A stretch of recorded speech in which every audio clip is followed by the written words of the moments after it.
Okay. Hello. Hello. So will we get started, and will I share my screen and start the presentation? So if I come here.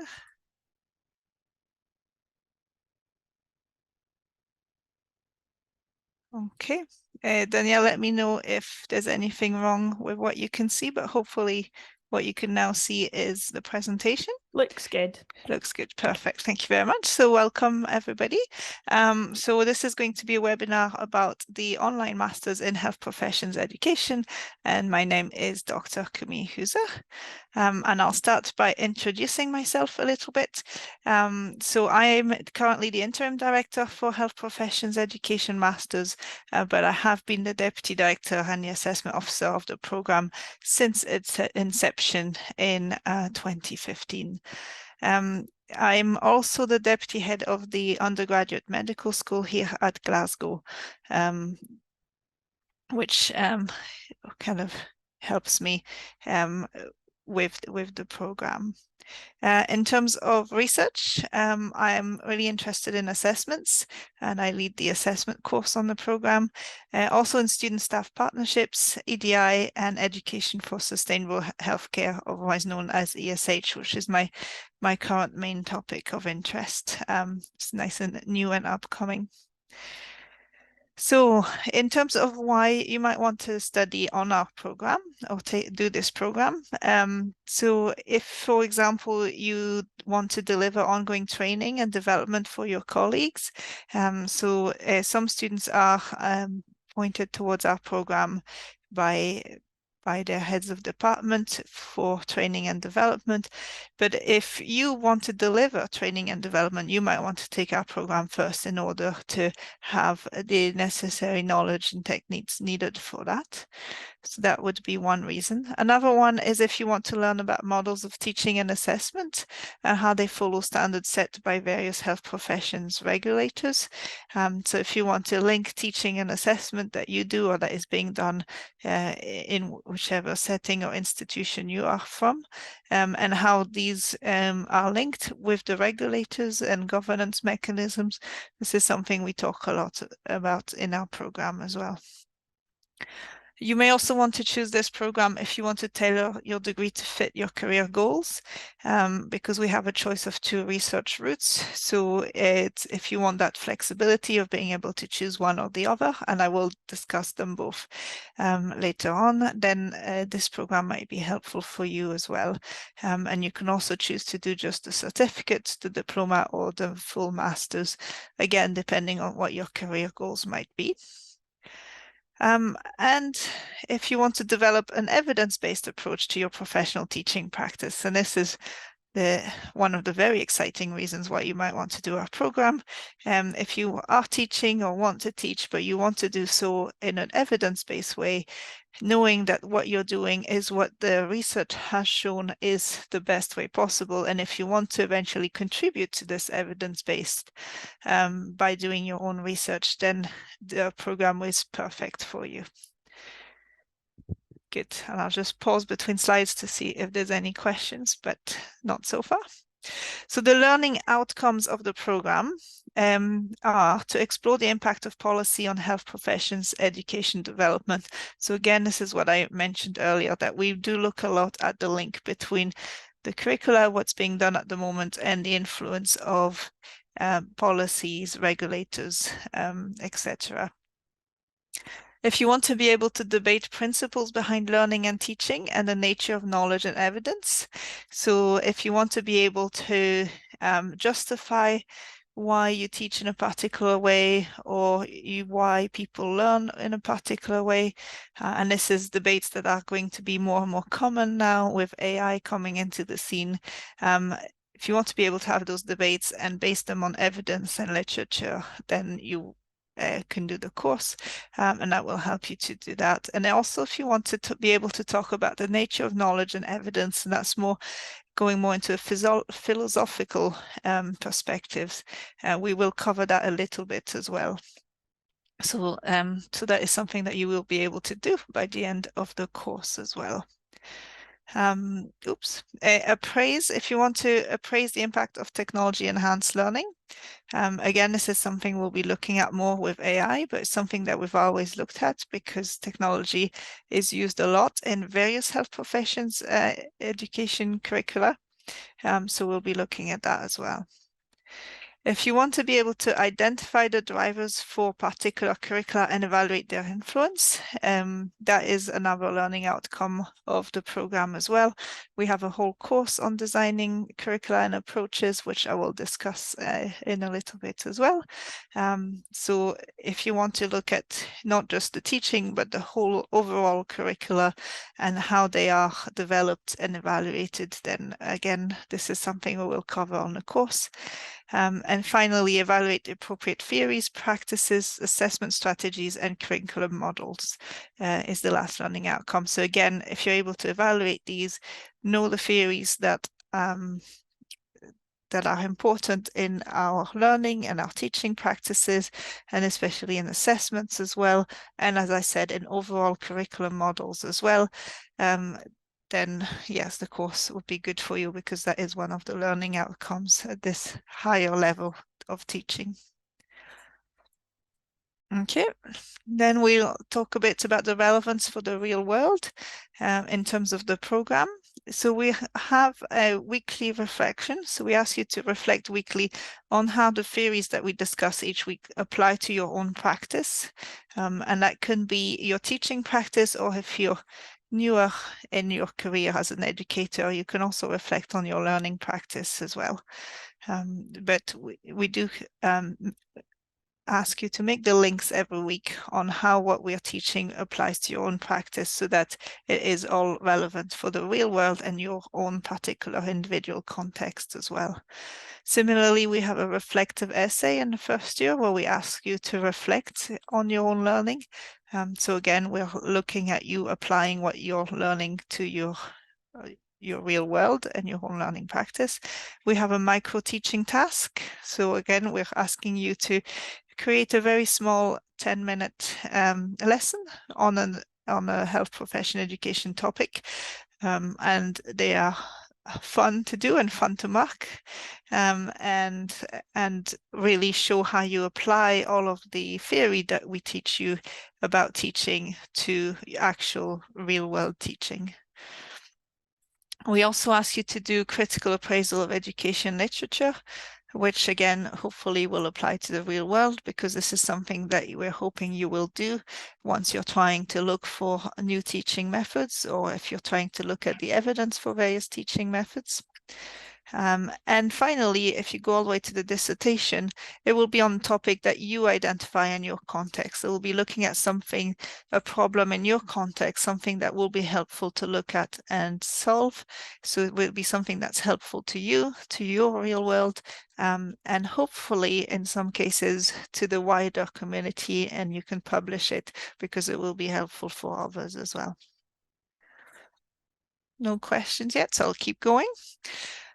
So why choose this program? I think if you want continuous assessment, so we have weekly forum post assessment. So we break down some of our assessments into shorter weekly fragments, which makes it more sustainable as you're doing it throughout and you're engaging with each week instead of one end of course assessment. We have practical assessments, so some of the ones I've mentioned, such as the micro teaching, or we have a wiki group task as well. So it's not just writing essays, we have other types of assessments as well that are more practical. The program is also entirely online, so all 3 years, certificate, diploma, and dissertation are all entirely online. So you can do this program from anywhere in the world, and that is one of the great things about it and about the weekly forum posts, because we're getting experience from a lot of different health professionals in various professions. We have a list of all the professionals we've had so far, but we have medical doctors, we have nurses, we've had vets, we've had physiotherapists, and to get all of the different viewpoints from the different professions and also from various different countries is really, really interesting to compare and learn on the weekly forum.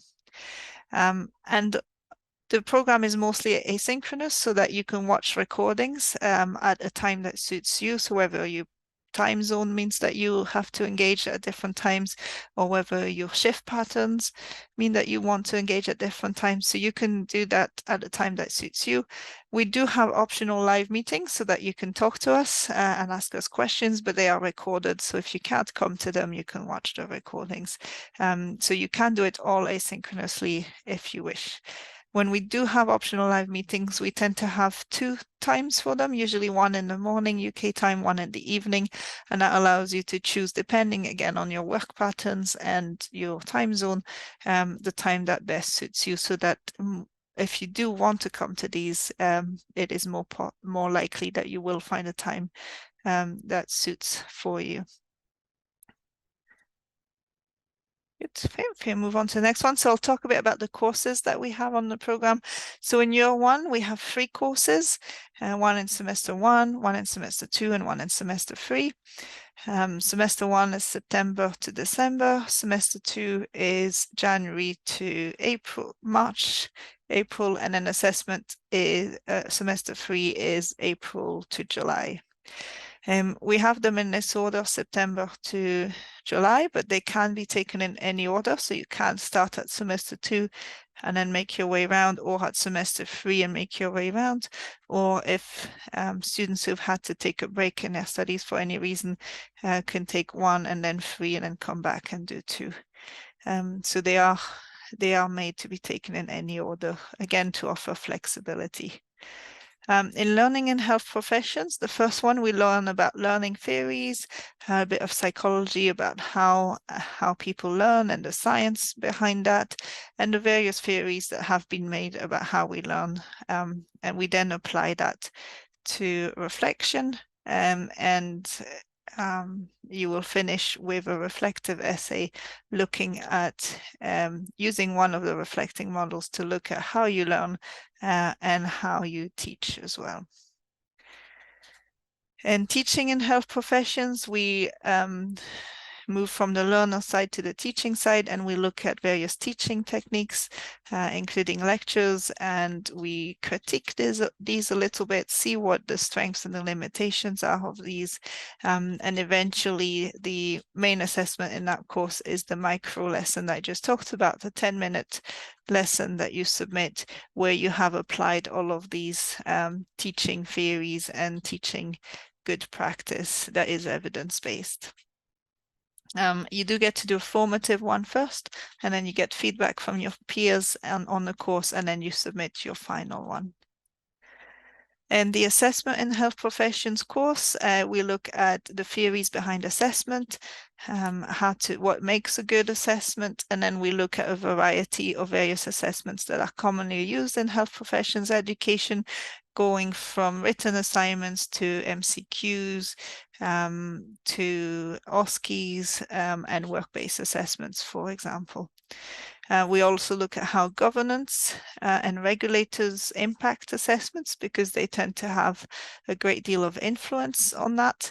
And then we for the assessment on this course, we have a group wiki where you work in groups of 4 or 5 students, and you work on one specific assessment that we give you, and you create a wiki, which is a small website, essentially a collection of small web pages, but we give you all the technical help you need for that, so we're only assessing the content really.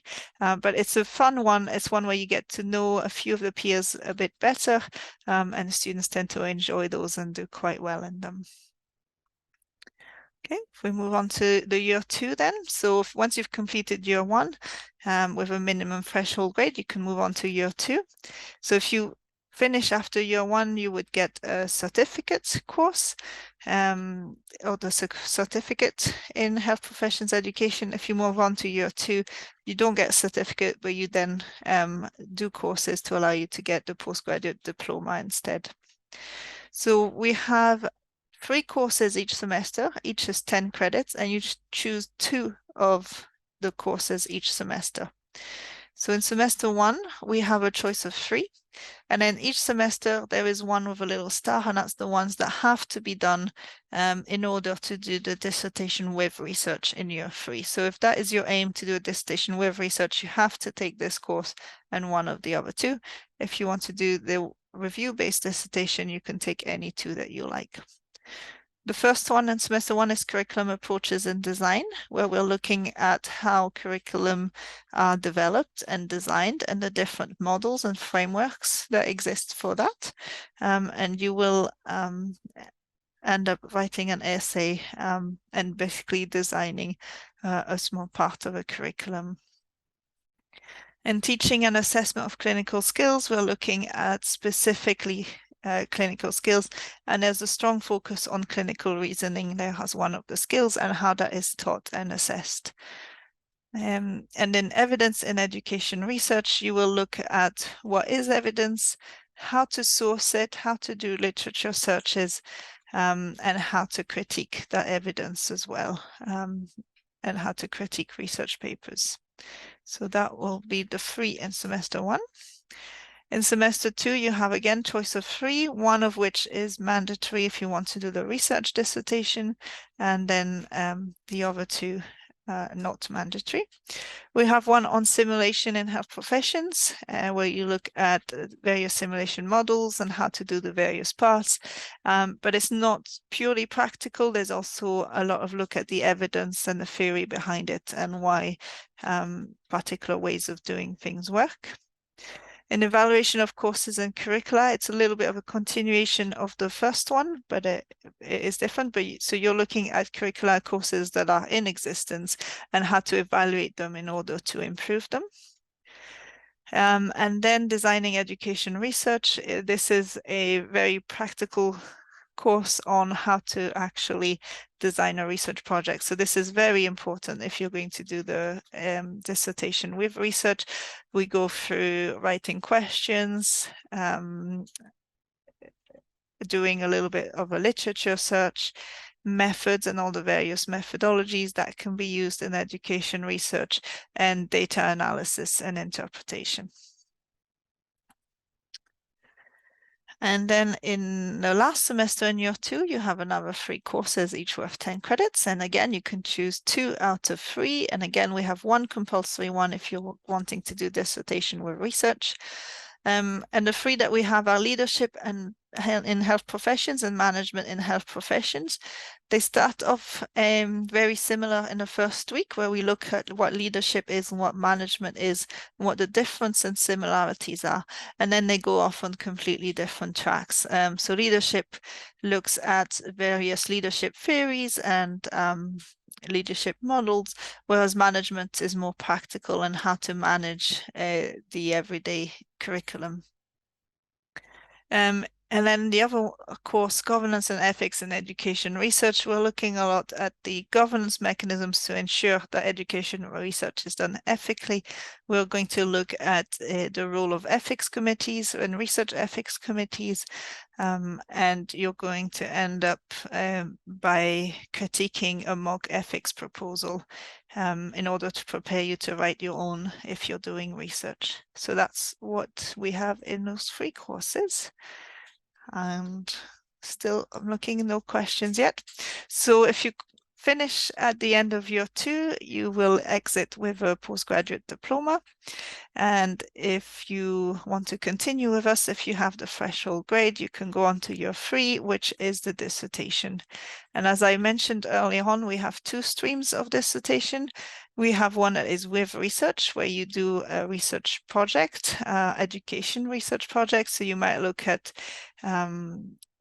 for example, the implementation of a PBL curriculum in a setting, or you might look at the views of trainees on a particular assessment in a postgraduate setting, for example. So that would all be dissertation with research. But again, it would be based on research that you want to do in your context, based on a problem that is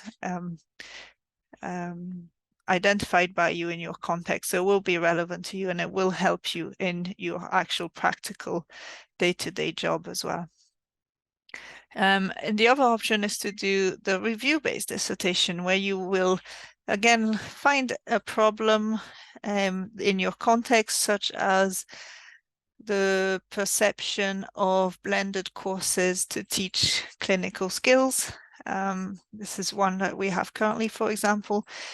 So you find an issue in your context, and then you will do a thorough literature review using appropriate literature review methods to do this dissertation, and you will end up with a set of recommendations or a policy document, for example. So you will have an outcome out of that. The dissertation year has no taught components anymore, and there's no other assessments than the dissertation. You will have meetings with the course director for the first 1, 2, or 3 meetings, where we will explore your context, what the problem might be you want to research, and we'll start narrowing down and focusing your questions.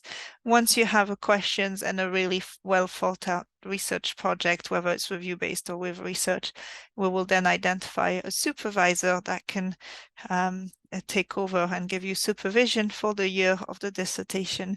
And that supervisor will either have expertise in the field and the topic that you've decided to research, or they will have expertise in the methods that you're going to use, so they can give you really good advice in that. And you have an interim report halfway through, so we can check that you're on track and that everything's going well. You can always email the course director at any point if you have any issues. And you get about 25 hours of supervision from your supervisor. And that includes meetings, and it includes them looking at your drafts and giving you feedback as well. And at the end of that, you submit your dissertation. And then when you pass that, you can exit with a master's in health professions education. Okay, no questions on all of the content of the course? No, okay, so we'll keep going. So in terms of career opportunities from the program, so the program is designed for those who are looking for an influential role in the management and delivery of education, especially if you go on to do the leadership and management courses, but even without, because you're able to discuss education in an evidence-based way, because you know about the learning theories behind education, you will be able to have a role at the higher levels of management and discuss the best strategies for curriculum development, for example, or which teaching methods to employ, or how what you decide to do in the education is related to the governance mechanisms that are there. You'll be aware of them and how they can influence what you do.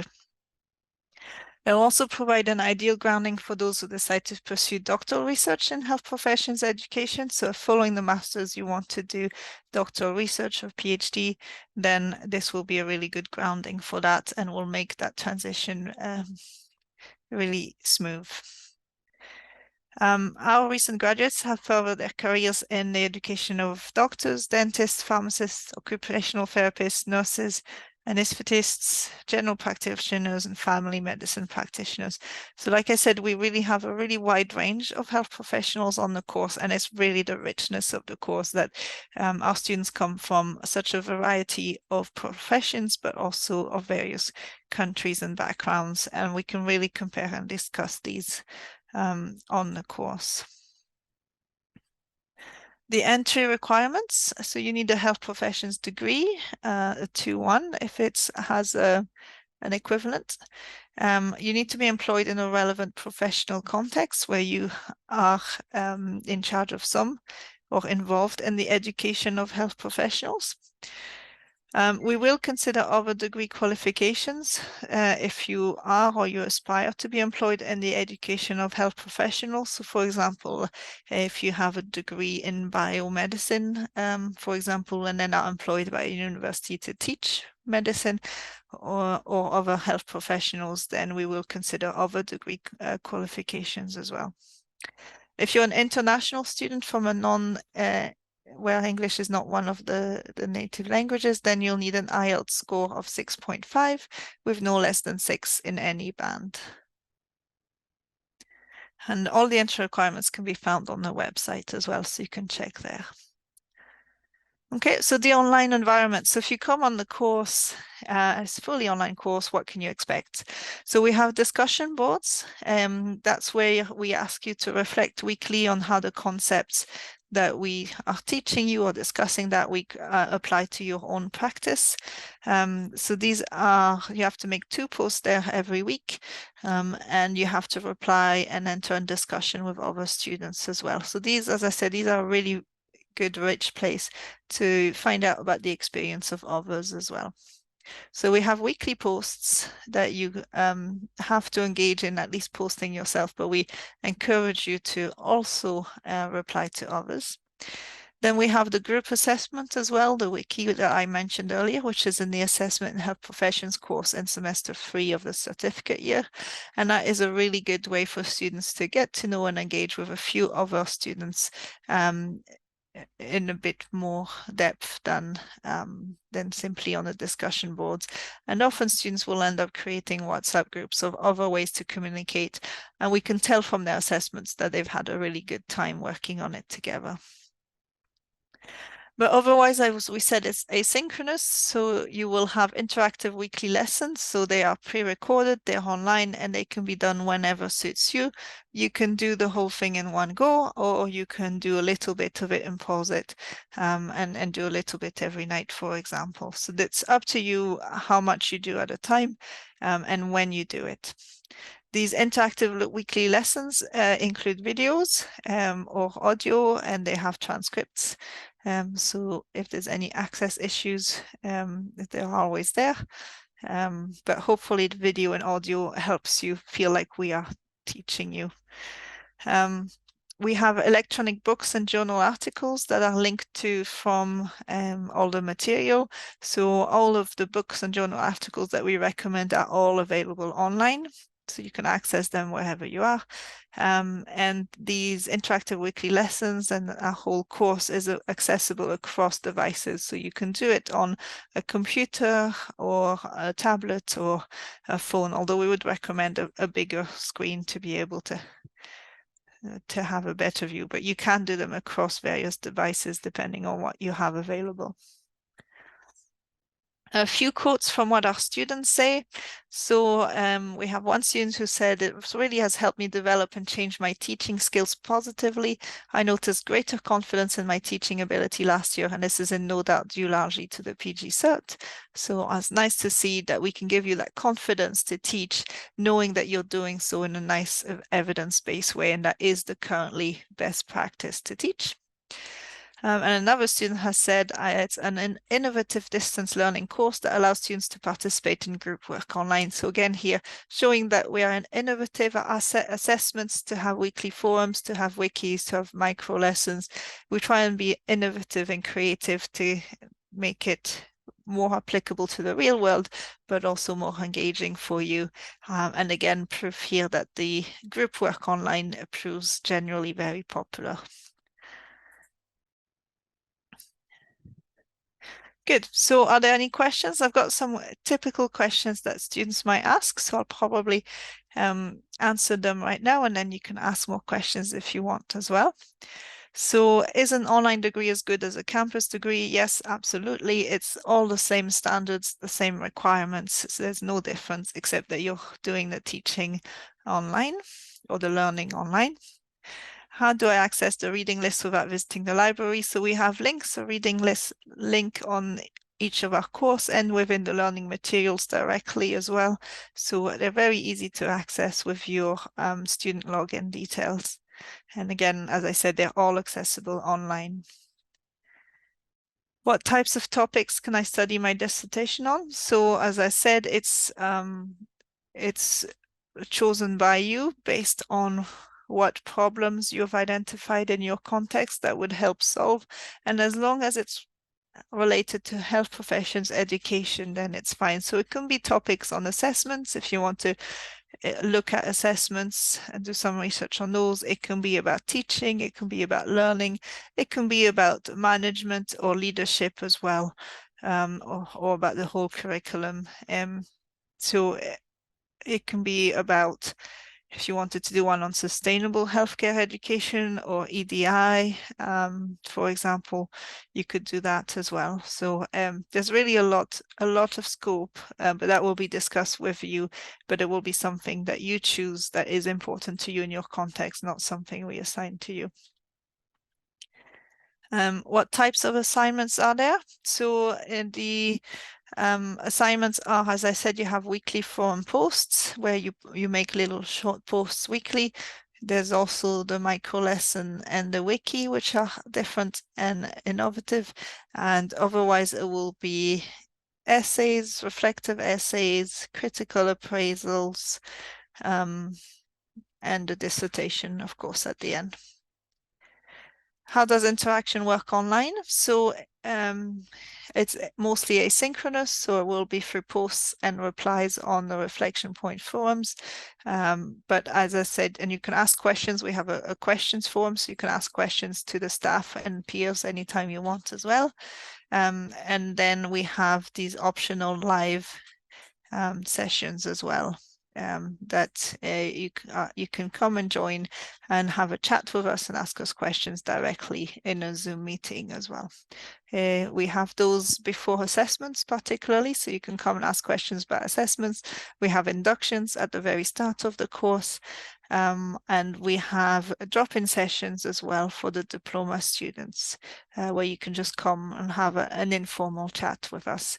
And then once you're in your dissertation year, then we tend to have one-on-one Zoom meetings where we discuss the work that, so one-on-one meetings with your supervisor, and you discuss the work that you've just sent in.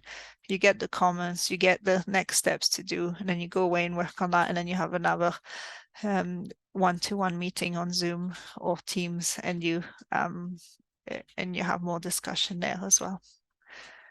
So I think, is that my last slide? Yes, so if there are any more questions, you can ask me questions. If you want further information, that's the website and that's my email address. You can also email me directly. Thank you so much. That was a great presentation. No problem. Yeah, thank you. You're welcome. We have a couple of student questions, and if any of our students here today want to ask questions, you can pop them in the chat, or you can take yourself off mute and you can ask away.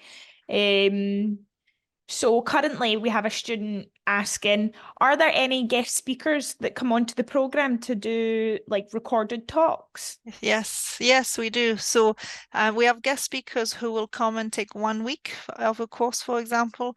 So if there's a topic that's that they're a particular expert in, so they will take a week in that. For example, we have some guest lecturers who come and take a whole course. So as well, if for example the simulation course, we have someone who is a simulation specialist who comes and helps on that course.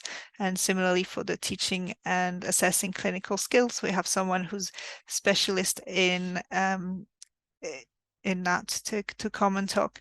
But what we also have to kind of simulate the fact, if you were on-campus students, you might bump into some people in the corridor, some staff, and you might be able to ask them questions, and you can't do that if you're an online student. So what we have done is we have done that for you. So we have gone to people who you might bump into who work in the medical school or the nursing school or other health professional schools here in Glasgow, the vet school as well, and who are experts or work in a particular area. And we've got short 5-minute videos with them, asking them the kind of questions that you would ask them if you were to bump into them and speak to them. So describe your experience, what do you think about this, that sort of stuff. So they're weekly wherever relevant, and hopefully that helps you feel part of Glasgow and feel like you've been able to chat to various colleagues in the various schools.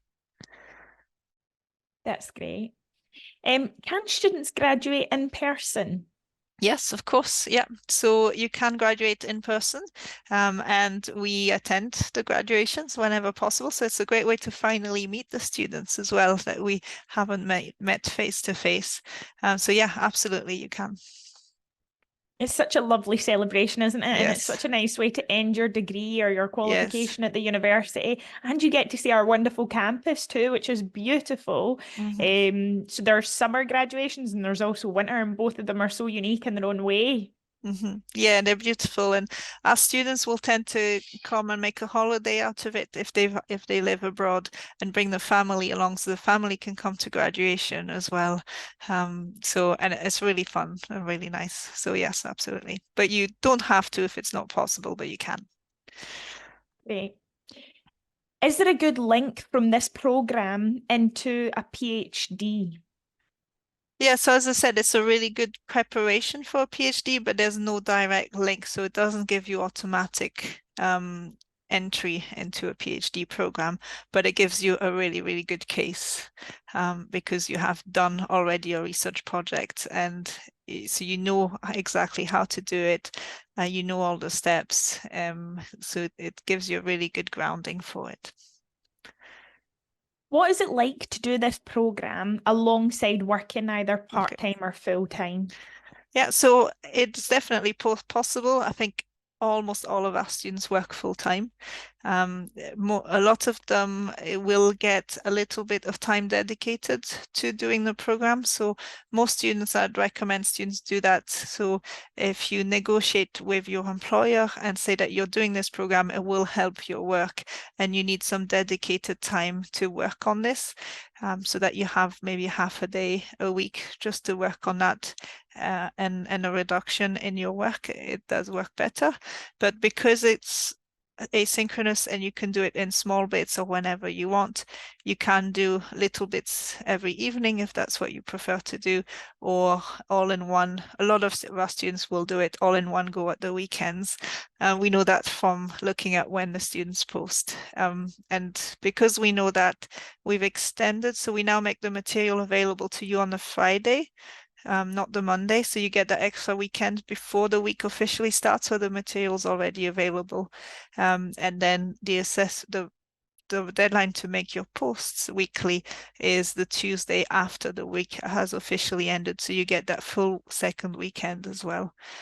So for each week you have 11 days, including 2 weekends, to engage with it. That's great, thank you. That's all the student questions that we've got in just now. So we can wrap up there. The recording will be available online in probably a week's time. I will upload it onto our YouTube channel and I will email the link out to everybody who registered for the event that couldn't make it today because of time zones. So yes, that will be readily available for our students. And I hope it's been very helpful today in students making their decision on their application and how to move forward with that. But thank you so much for your time today. Yep. I know our students are definitely going to appreciate it. But yes, that's all for now. Well, Thank you. you very much. Yeah, Thank you and so much. you're welcome. And yeah, Thank you. contact me for any questions. Yeah, thank you. Bye. Bye.